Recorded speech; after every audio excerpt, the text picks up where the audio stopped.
For over 1,000 years, Tibetan monks have been reading aloud to the dying, not prayers, but detailed instructions for navigating the afterlife. This guidance, known as the Bardo Thodol and attributed to Padmasambhava, has been read aloud in Tibetan communities for centuries. The text claims that simply hearing these words can liberate any consciousness, even those who've committed terrible acts. According to this teaching, hearing these instructions can help anyone, regardless of prior belief. It's a precise roadmap through 3 distinct phases of death, each with its own challenges, visions, and opportunities for awakening. But what makes this ancient manual so relevant today? Modern medicine often treats death as a failure rather than a transition, which leaves many people unprepared for dying. Your ancestors had detailed maps for this journey. They knew what to expect, how to prepare, and what choices they would face after their last breath. We've gained technology but lost wisdom. Hospitals focus on preventing death, not preparing for it. Most people today die without understanding what consciousness might experience during the dying process. The Bardo Thodol offers something different. Attributed to Padmasambhava and transmitted in Tibetan communities, the Bardo Thodol is read aloud to guide the dying, its practical aim, to protect the mind at its most vulnerable and increase chances of liberation. This text functions as a practical manual for consciousness during its most challenging transition. The instructions are specific, detailed, and systematic. They describe exactly what you'll encounter, when you'll encounter it, and how to respond. Think of it like having detailed directions for a journey you can only take once. The text makes a remarkable claim. It states that these instructions work regardless of your religious background or spiritual beliefs. You don't need to accept Tibetan Buddhist theology to benefit from the guidance. The manual treats death as a skill that can be learned, like driving or swimming. Consider what this means. Death becomes something you can prepare for rather than something that simply happens to you. The text describes specific mental states, visual experiences, and decision points that every consciousness encounters. It provides techniques for maintaining awareness and making conscious choices during these experiences. The Bardo Thodol maps these experiences across 49 days. It identifies 3 distinct phases, each with unique challenges and opportunities. The first phase offers the highest chance of liberation through recognition of consciousness itself. The second phase presents elaborate visions that test your ability to see through mental projections. The third phase focuses on choosing your next birth circumstances. What makes this roadmap essential now is how death-phobic our culture has become. You're surrounded by messages that treat mortality as the ultimate enemy. This creates massive anxiety around an inevitable experience. The text offers a different perspective. It presents death as a transition requiring skill and preparation rather than random suffering. The manual provides a systematic approach to the most universal human experience. It describes specific opportunities for awakening that appear during the dying process. These moments require recognition and response rather than passive experience. The text gives you agency during what seems like the ultimate loss of control. This 1,000-year-old text offers what contemporary death education lacks. Whether you view its descriptions as literal truth or useful metaphor, the practical guidance addresses real psychological challenges around mortality. It serves as a map for consciousness, read aloud by families and lamas to guide the dying through their most vulnerable transition. What specific instructions does this ancient roadmap provide for navigating the journey that awaits every consciousness? The Tibetan Bardo begins the moment your breathing stops. Most people assume death happens instantly, like flipping a switch. The Bardo Thodol describes something completely different. Death unfolds through specific stages, each with distinct characteristics and opportunities. Your first experience after your final breath carries more weight than anything that follows. What you encounter in these initial moments shapes the entire journey ahead. The text presents this as literal fact, not symbolic language. As consciousness separates from your physical body, you encounter a brilliant, clear light. This radiance appears suddenly and with overwhelming intensity. The light doesn't come from an external source. According to the teaching, this luminosity represents your own mind's fundamental nature, revealed when the body no longer contains it. Think of it like removing a lampshade from a bright bulb. The light was always there, but physical existence kept it covered. Now you experience consciousness without any filter or obstruction. The critical moment arrives immediately. You face a choice that determines everything afterward. Recognize this clear light as your own awareness, and you achieve instant liberation. You need no further journey through the Bardos. The process ends here with complete awakening. Advanced practitioners train for this moment in life through meditation on clear light, so the experience feels familiar at death rather than shocking. Most people fail this test. The light's intensity overwhelms unprepared consciousness. Instead of recognition, you experience terror or confusion. The radiance feels foreign and frightening rather than familiar. This reaction comes from a lifetime of identifying with your physical body and thinking patterns rather than pure awareness itself. The text describes this failure as being blinded by your own mind's true nature. You encounter the most sacred aspect of existence and cannot recognize it. The window for this first liberation opportunity closes quickly. The immediate clear light chance is very brief, from the moment breathing ceases through the initial subtle breathing phase, often described as lasting the same duration as remaining breath or roughly a meal time. Some traditions extend a related period for recognition up to several days. Either way, this brief time frame explains why preparation during life becomes so crucial. Consider what this timing means. You get one shot at the highest possible outcome.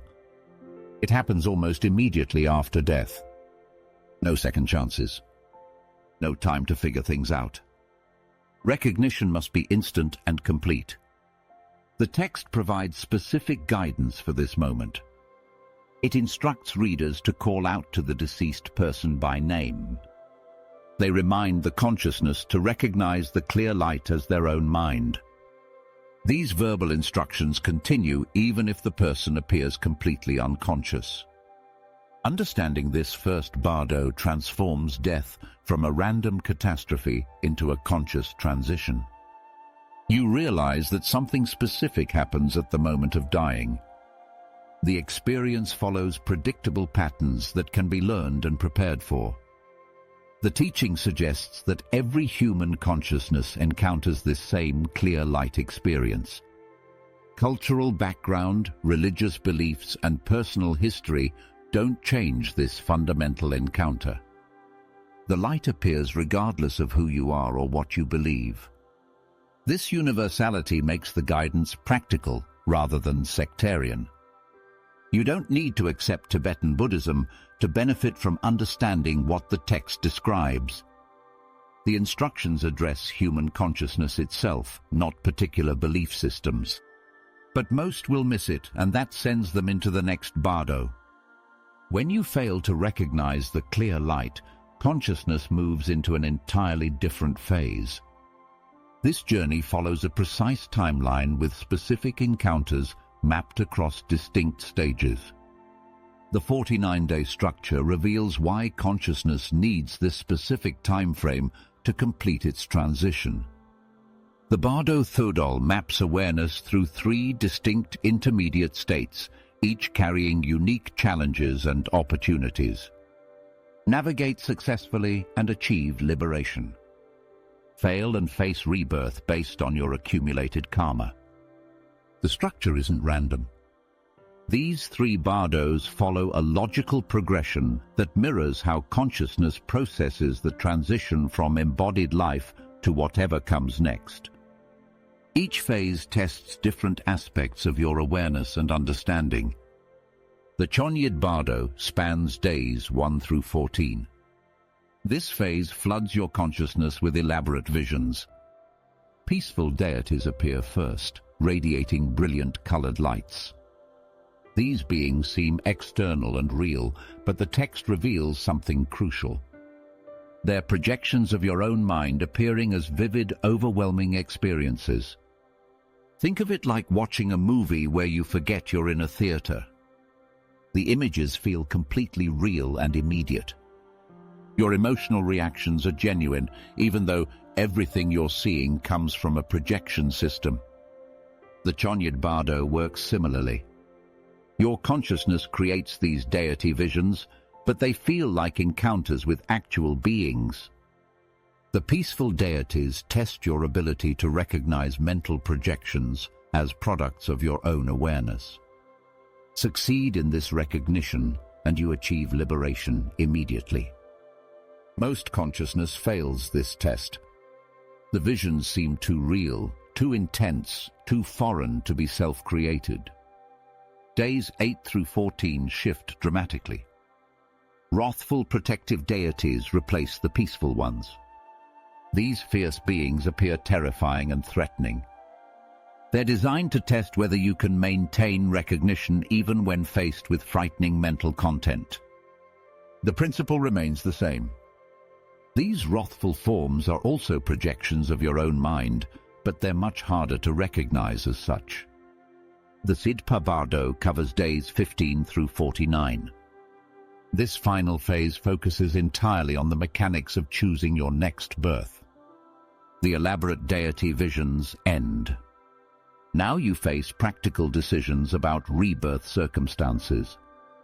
This Bardo operates differently from the previous 2 phases. Instead of recognition tests, you encounter attraction and aversion patterns that determine your next incarnation. The tradition lays out sequences and turning points, 7-day phases of peaceful visions, a later phase of wrathful visions, and then the Sidpa Bardo for rebirth choices, culminating at 49 days. The 49-day structure is presented as 7 weeks of progressive tests. Tibetan ritual practice reflects that rhythm. This timeline mirrors natural cycles found throughout biological systems. Human pregnancy involves roughly 49-day phases of development. Seasonal changes follow similar patterns.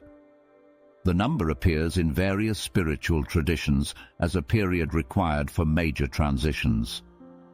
The text suggests consciousness needs this specific duration to process the complete separation from physical existence. This structured journey reveals death as an organized transition rather than chaotic dissolution. You can prepare for the predictable challenges in each phase. The Bardos aren't things that happen to you passively. They're experiences you participate in actively. Your recognition abilities, your preparation level, and your responses to specific situations all affect the outcome. The text describes death as a skill-based activity. Like learning to swim or drive, success depends on understanding the process and practicing the required techniques. This perspective transforms mortality from inevitable suffering into conscious participation in a structured transition. But within this 49-day framework, one period stands above all others in importance. The first week holds the greatest potential for liberation because consciousness encounters the most direct path to awakening. During these 7 days, peaceful deities appear in brilliant colored lights that exceed anything experienced while alive. Day 1 brings blue radiance associated with Vairocana. Day 2 presents white light linked to Vajrasattva. Day 3 offers Yellow luminosity connected to Ratnasambhava. Day 4 displays red radiance tied to Amitabha, and Day 5 shows green light related to Amoghasiddhi, with Days 6 and 7 presenting combined lights and knowledge-holding deities. Each carries an intensity that makes the brightest earthly experiences seem dim by comparison. These beautiful visions terrify most consciousness because they exceed anything encountered while alive. Think of someone who has lived their entire life in a dark cave, suddenly being brought into bright daylight. The light itself isn't harmful, but the intensity overwhelms unprepared awareness. Your consciousness reacts with fear and confusion rather than recognition and acceptance. Each colored radiance represents specific wisdom qualities. The blue light embodies mirror-like wisdom that reflects reality without distortion. White radiance carries the wisdom of equality that sees the fundamental sameness of all phenomena. Yellow light presents the wisdom of discernment that perceives unique characteristics of everything that appears. Red luminosity offers the wisdom of individual awareness that recognizes consciousness itself. Green radiance provides the wisdom of accomplishment that understands how mental activities function. The secret that transforms everything involves understanding what these visions actually represent. The text repeatedly instructs, recognize them as your own thought forms. These aren't external gods or beings from other realms. They're aspects of your own enlightened mind manifesting visually. Every peaceful deity, every colored light, every overwhelming radiance emerges from your own consciousness, displaying its fundamental nature. Recognition of this truth means instant liberation from the entire Bardo process. You realize that what appears as external spiritual beings are actually qualities of your own awareness. This understanding frees you immediately from the cycle of death and rebirth. The remaining 42 days become unnecessary. The manual instructs readers to set face-to-face with the deceased and call them by name, using repeated prayers and phrases meant to trigger recognition rather than fear. These specific instructions help maintain calm awareness during overwhelming encounters. The first 7 days offer the clearest path to awakening because consciousness remains relatively calm after separating from physical existence. Mental patterns haven't yet solidified into the more complex constructions that appear later in the Bardo journey. The mind retains enough clarity to potentially recognize its own projections. If you don't recognize these sights now, the test gets stranger and more threatening in week 2. Days 8 through 14 shift the challenge completely. Wrathful protective deities replace the peaceful ones.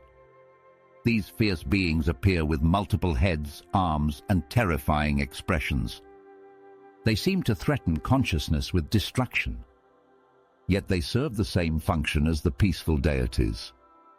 They're also projections of your own mind, testing whether you can maintain recognition even when faced with frightening spiritual content. The boundary between individual consciousness and universal awareness becomes increasingly fluid during this period, creating opportunities for recognition that won't appear again until the next lifetime. But even when consciousness fails these recognition tests, something remarkable remains possible through the actions of those still living. Living family members and spiritual guides hold extraordinary power to influence this journey through specific practices outlined in the text. The Bardo Thodol was designed specifically to be read aloud by friends, family members, or spiritual guides. This isn't passive mourning or general prayer. The text provides exact instructions for each day of the 49-day process. A lamer, trusted spiritual friend or devoted reader who can speak clearly should position themselves near the ear of the deceased, put their lips close, and call the person by name throughout the process. Your actions during life determine your Bardo experience, but others can still influence your journey after death. This creates a bridge between the living and the dead that most modern cultures have completely abandoned. The tradition teaches that the departing consciousness can hear the recitation and that reading can be effective even if the body appears unresponsive. The practice of liberation by hearing makes an extraordinary claim. Simply listening to these teachings can free any consciousness from the Bardo cycle. You don't need prior spiritual training or religious belief. The instructions themselves carry the power to trigger recognition and awakening. This transforms death from a solitary experience into a supported transition. Even those who committed serious negative actions during life can achieve awakening through proper guidance. The text doesn't distinguish between different types of people or moral histories. Every consciousness encounters the same basic Bardo experiences. Every consciousness can benefit from hearing the appropriate instructions at the right moments. The text prescribes what to say at key days. Day 1, clear light instruction. Day 15, guidance on rebirth. The recitation should be repeated and paired with offerings and the path of good wishes. Root verses should be repeated 3 or 7 times to ensure the consciousness receives the guidance clearly. Living practitioners perform specific rituals throughout the 49 days. They make offerings of food, light candles, and maintain meditation practices on behalf of the deceased. These activities create what the tradition calls merit that supports the departing consciousness. Think of it like providing favorable conditions for someone taking an important test. The text warns against excessive grief during this period. Readers must not permit wailing, as intense emotional reactions from family members can disturb the deceased person's concentration during crucial recognition opportunities. This doesn't mean suppressing natural sorrow. It means understanding that your emotional state affects the person you're trying to help. Calm, focused support serves them better than overwhelming displays of loss. Consider what this approach reveals about death in traditional cultures. Dying becomes a community event where love and wisdom actively support the departing consciousness. Multiple people take responsibility for guiding someone through their most challenging transition. Death isn't something that happens to isolated individuals. 3 practical actions can help someone navigate the Bardo. Keep the environment calm and avoid loud wailing. Have a knowledgeable reader or trusted person read the Bardo instructions. Near the ear and make merit offerings and recitations on behalf of the deceased. This reveals perhaps the most practical insight the text offers for people still alive. You can prepare to help others die well by learning these instructions. You can participate meaningfully in someone's death process rather than feeling helpless.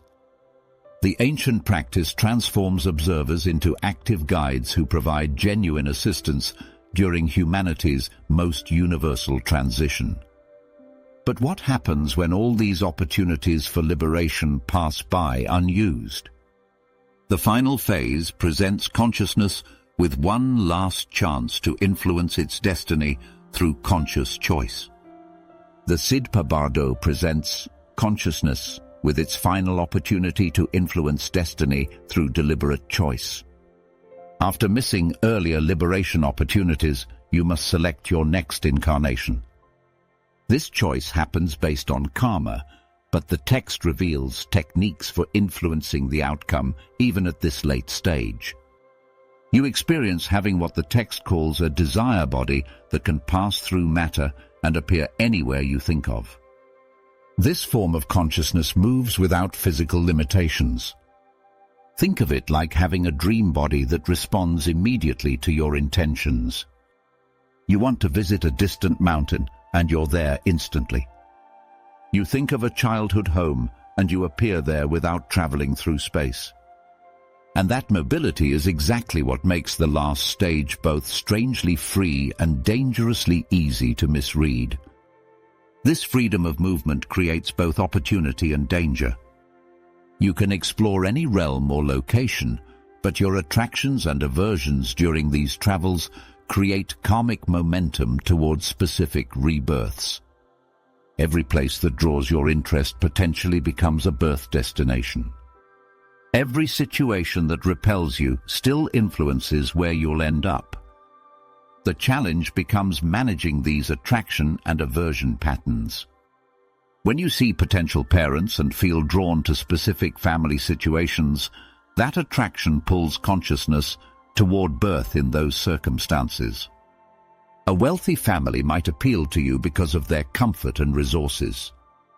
A spiritual family might attract you because of their wisdom and practices. An artistic family might draw you because of their creativity and expression. But the text warns that surface appearances mislead consciousness during this phase. What seems like an ideal birth situation might actually offer limited opportunities for spiritual development.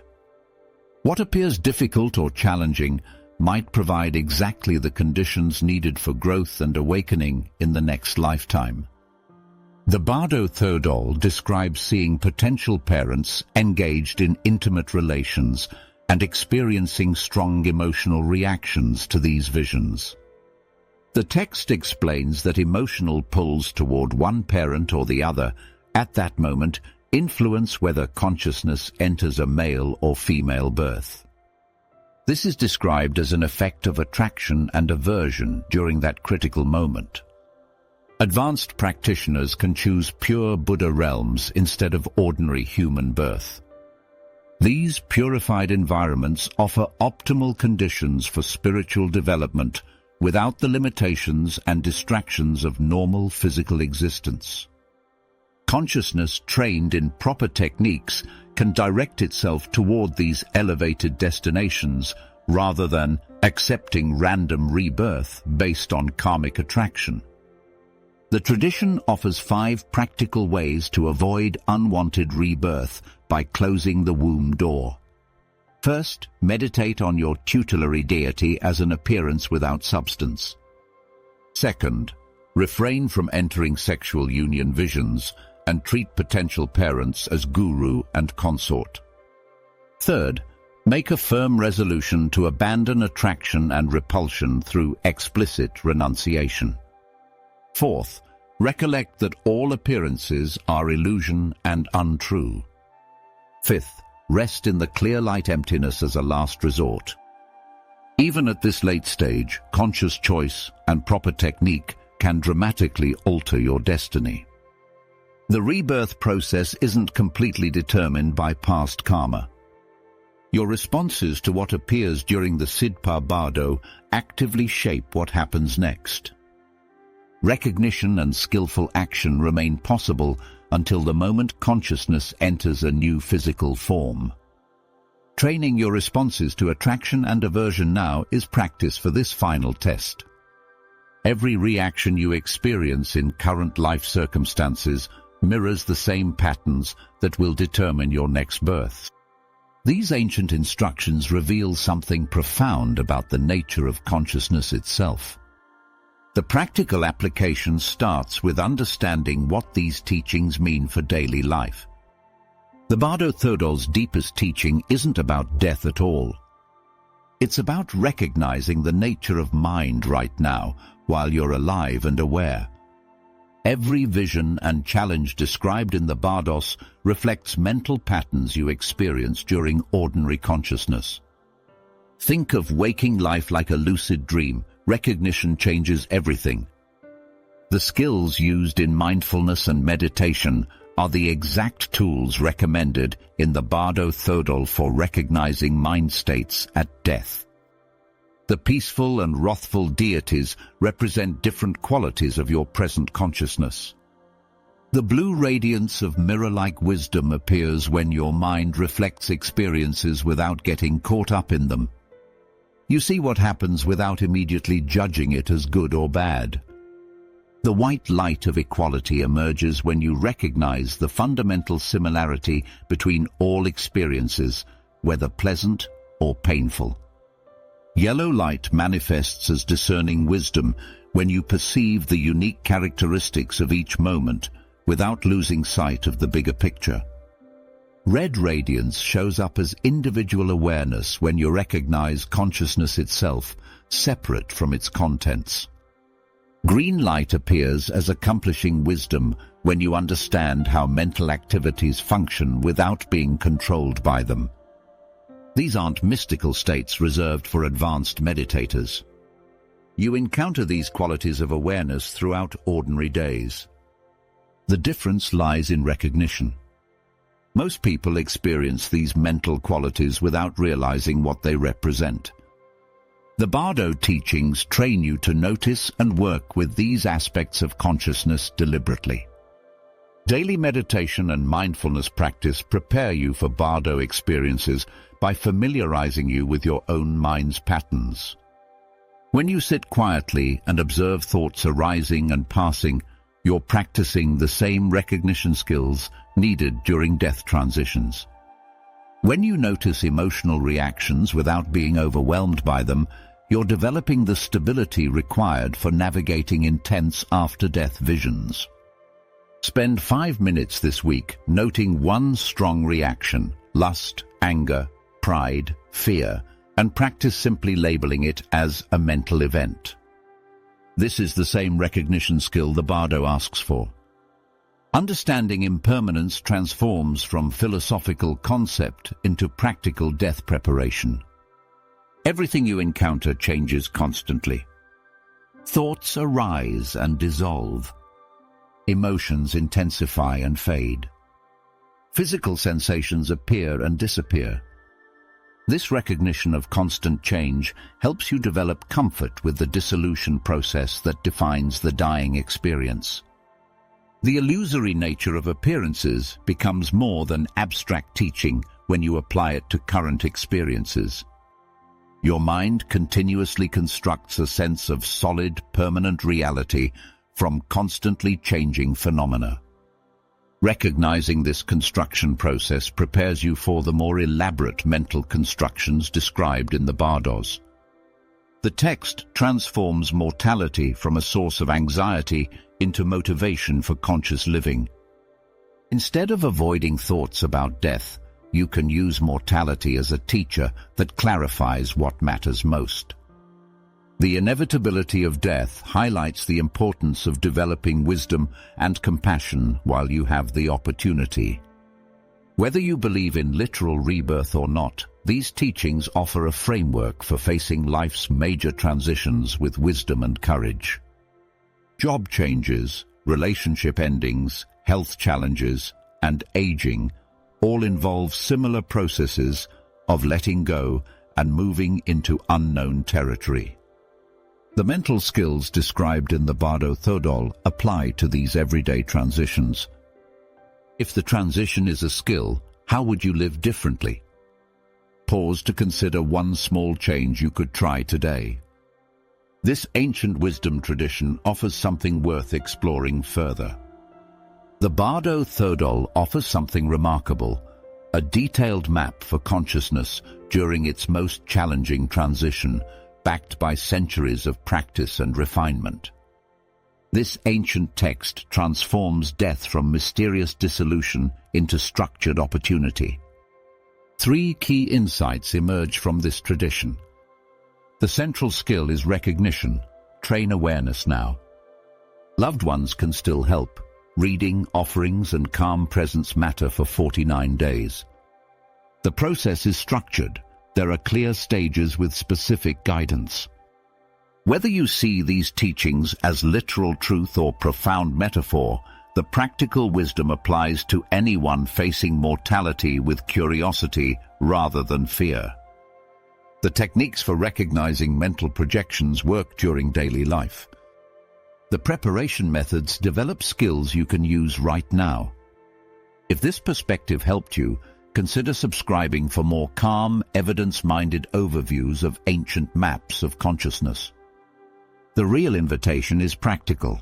Practice recognizing mind now so that whatever comes next is met with skill and compassion.